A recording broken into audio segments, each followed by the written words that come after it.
Hello everyone, welcome to my YouTube channel literature square. दोस्तों, आज की ये जो वीडियो है बहुत ही इम्पॉर्टेंट टॉपिक है ये इंग्लिश लिटरेचर का।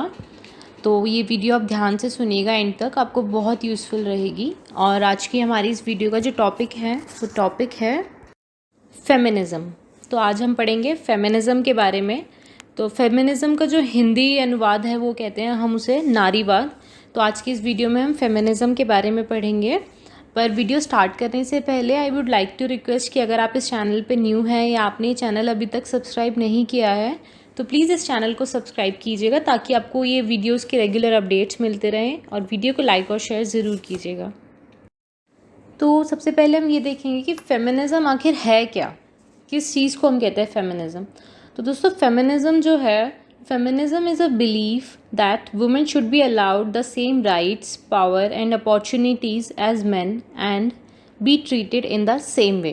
फेमिनिज़म क्या है? ये एक बिलीफ है, ये एक आइडियोलॉजी, एक विश्वास है कि औरतों को भी सेम वही राइट्स मिलने चाहिए, वही पावर, वही अपॉर्चुनिटीज़ मिलनी चाहिए जो कि आदमियों के पास है, और वुमेंस को भी सेम उसी तरह से ट्रीट करना चाहिए जिस तरह से हम समाज में, सोसाइटी में आदमियों को ट्रीट करते हैं। It can be sad that feminism is a belief in the equality of sexes. ये भी कह सकते हैं हम कि फेमिनिज़म क्या है। फेमिनिज़म एक बिलीफ है कि किसी भी सेक्स को इक्वल हमें राइट देना चाहिए, हमें इक्वलिटी में बिलीव करना चाहिए। यानी अगर मेन है, विमेन है, कोई भी है, मेल फीमेल कोई भी जेंडर है, हमें उन दोनों के राइट्स इक्वल रखने चाहिए, हमें उन दोनों को एक जैसी ही अपॉर्चुनिटीज़ देनी चाहिए। वर्ड फेमिनिज़म जो है, ये आपने मेरी पहले की वीडियोस देखी होंगी, हमें हर वर्ड की एक एटिमोलॉजी होती है। तो ये फेमिनिज़म जो वर्ड है ये कहाँ से आया, एटिमोलॉजी की वीडियो के लिए आप मेरी पुरानी वीडियोस चेक कर सकते हैं। The word feminism is derived from the French word feminisme and seems to have been popularised in the 1890s। ये जो वर्ड है फेमिनिज़म दोस्तों, ये एक फ्रेंच वर्ड है फेमिनिज्म, यहाँ से आया ये वर्ड हमें इंग्लिश लिटरेचर में फेमिनिज़म। और ये जो वर्ड है फेमिनिज़म, ये 1890 के दौरान बहुत पॉपुलर हो गया था। अब ऐसा क्यों था? The very fact that a notion to highlight the condition of women evolve in the 19th century and came to be known as feminism. क्या हुआ था उस टाइम पे दोस्तों कि वुमेन की क्या कंडीशन है सोसाइटी में, वो चीज़ें हाईलाइट होने लगी थी 19th सेंचुरी के दौरान। यानी वेस्टर्न वर्ल्ड में जो फेमिनिज़म का नारीवाद है, ये मूवमेंट है, ये बहुत देर से आया था और यहाँ पे इसको अपनी रूट्स को स्ट्रॉन्ग करने में बहुत टाइम लगा था। तो ये सब कुछ जो हुआ था 19th सेंचुरी के दौरान हुआ था। अब आप ये देखिए, जो फेमिनिज़म की मूवमेंट है ये बहुत स्ट्रांग हुई थी 19th सेंचुरी के दौरान। तो उस टाइम पे ऐसा क्या हुआ था कि उस टाइम पे ये मूवमेंट इतनी स्ट्रांग हुई? तो दोस्तों, एक ब्रिटिश प्रोटो फेमिनिस्ट थी मैरी वोllstonecraft। एक ऐसी लेडी थी जिन्होंने एक बुक लिखी वुमेन राइट्स के ऊपर, और उस टाइम पे क्या हुआ कि ये मूवमेंट बहुत ज़्यादा स्ट्रांग उभर कर आई। तो मेरी वोllstonecraft में दोस्तों 18th सेंचुरी यानी 19th सेंचुरी की स्टार्टिंग और 18th सेंचुरी के एंड में इन्होंने एक बुक लिखी थी, a vindication of the rights of women, जिसमें इन्होंने वुमेन राइट्स के ऊपर बात करी थी। ये जो है फेमिनिस्ट फ़िलासफ़ी का बहुत ही बेहतरीन काम है और सबसे पुराना काम है ये, जो इन्होंने ये बुक लिखी थी। और ये जो बुक थी ये मतलब लिटरेचर का बहुत ही स्ट्रॉन्ग वर्क था। Mary Wollstonecraft challenged the notion that women exist only to please men. She proposed that women and men should be given equal opportunities in education, work and politics.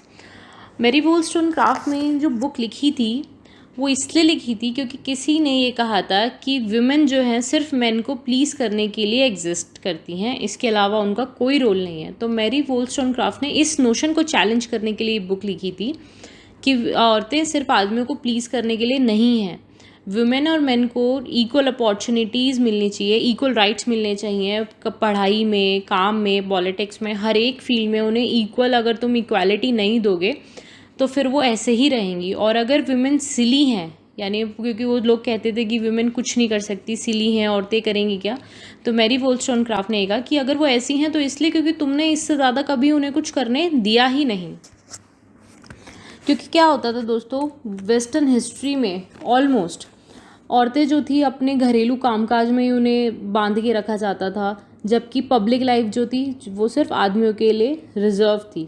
औरतों को ना पढ़ने की इजाज़त थी, ना उनको कोई प्रॉपर्टी ख़रीदने की इजाज़त थी, इवन उनको वोट देने की भी इजाज़त नहीं थी उस टाइम पे।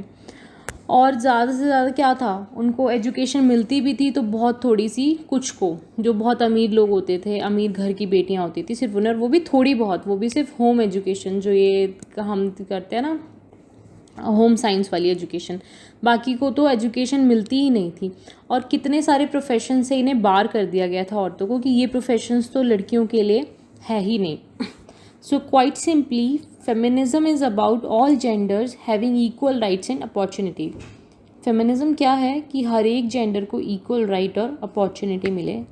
It's about respecting diverse women's experiences, identities, knowledge and strengths and striving to empower all women to realize their full rights.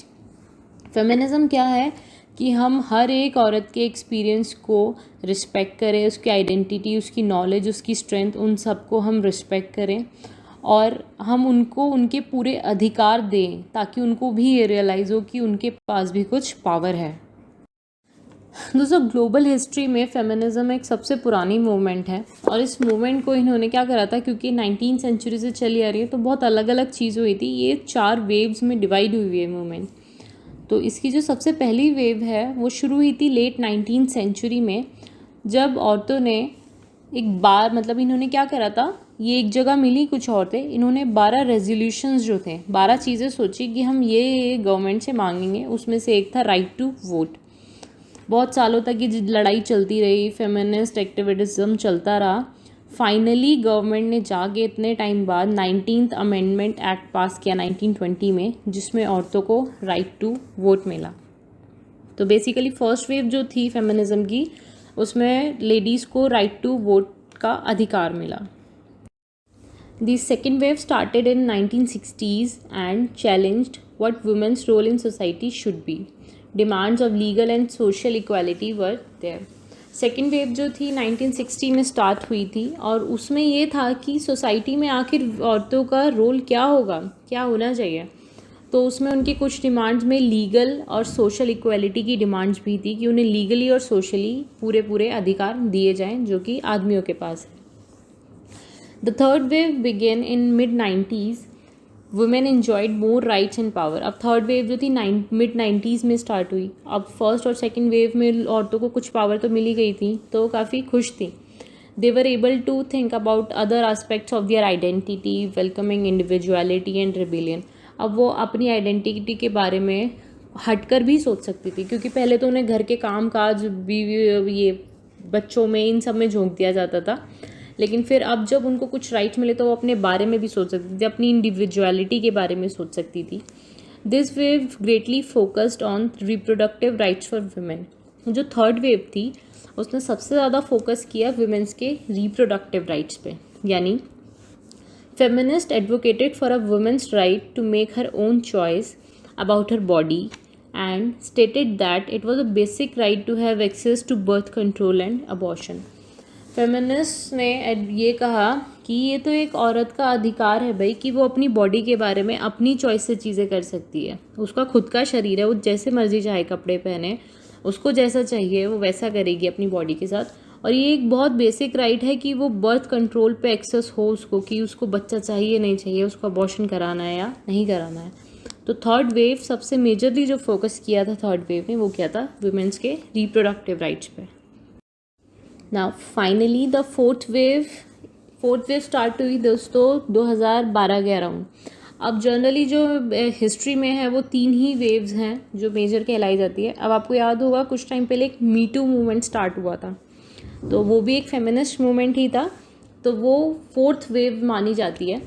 और उसमें क्या था, सबसे ज़्यादा आपको पता ही है सोशल मीडिया प्लेटफॉर्म्स का यूज़ था, जिसमें औरतों ने सेक्सुअल हरासमेंट और वायलेंस जो उनके ऊपर हुआ था उसके अगेंस्ट स्टैंड लिया था। और उसमें उन्होंने किस चीज़ की मदद ली थी, सबसे ज़्यादा जो ये सोशल मीडिया प्लेटफॉर्म्स है, फेसबुक, ट्विटर, यूट्यूब, इन सब का बहुत ज़्यादा इस्तेमाल हुआ था।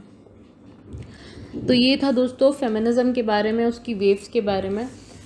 तो आप आज देखिए कि women writers write enormously and express their sensibilities through their writings to enrich the substance of English literature।